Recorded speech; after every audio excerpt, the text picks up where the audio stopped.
What's up guys, I'm Apollo's Demise and today I'm doing part 2 of my top 20 roller coasters.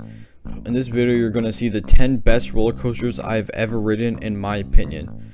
If any opinions in this video you don't agree with, let me know why down in the comments because I would love to hear what you guys think of my videos and the way I think about roller coasters.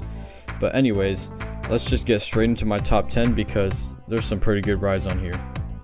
Alright, cracking straight into the top 10, we have Fahrenheit located at Hersheypark. This ride is super duper good.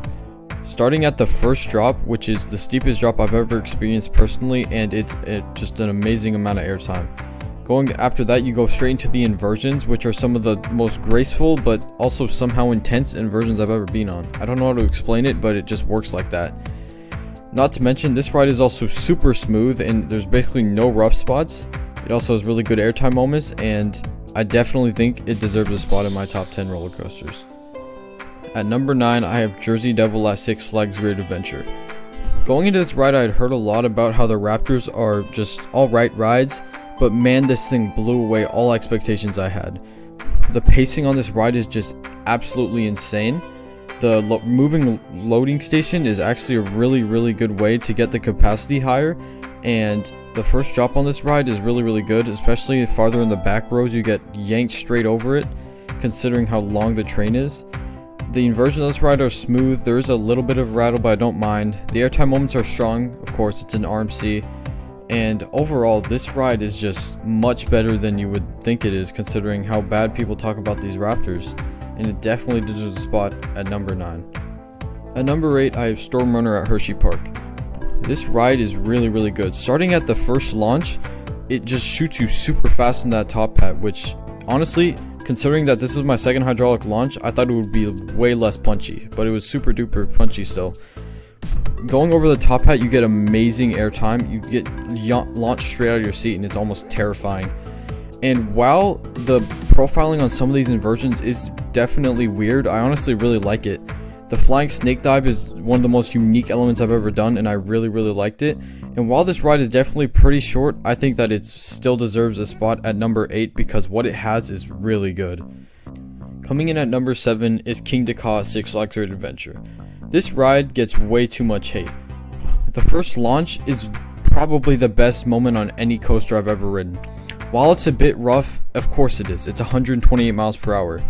But anyways, going up the top hat on this ride is some of the craziest positives you can experience, and then the view from up there is really good.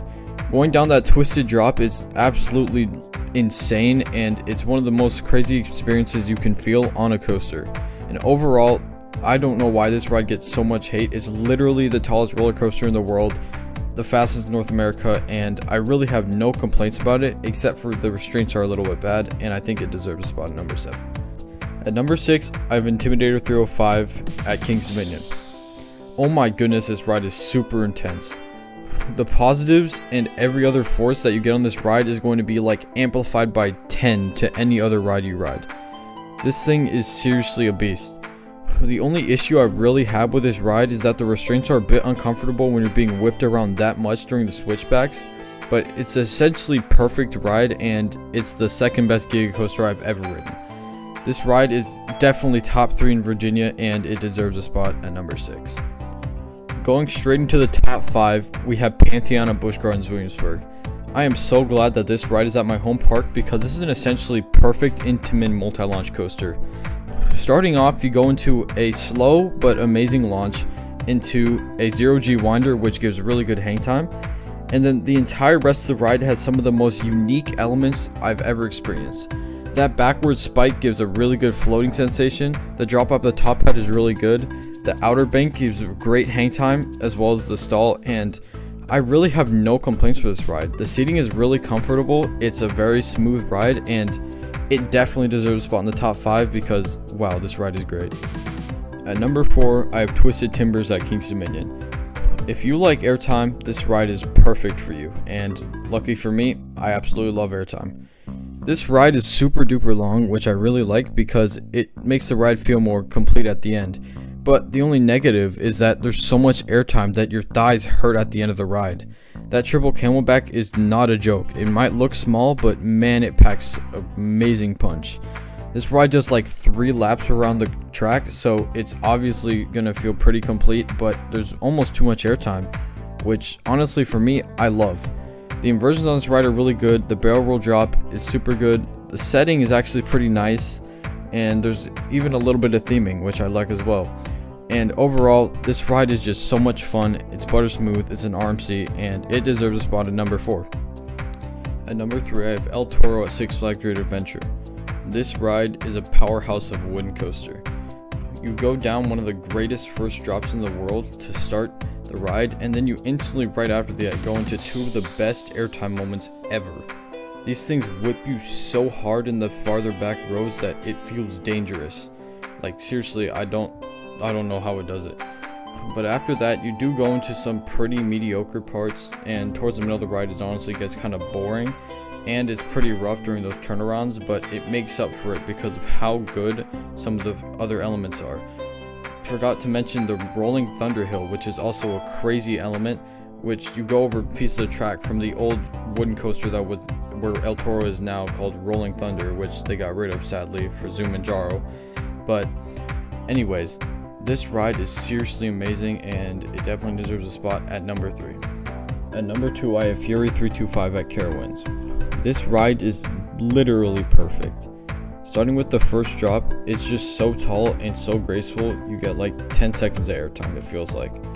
Going to the other elements, some of them are so whippy that it gives you airtime, yet they've managed to be smooth and graceful at the same time.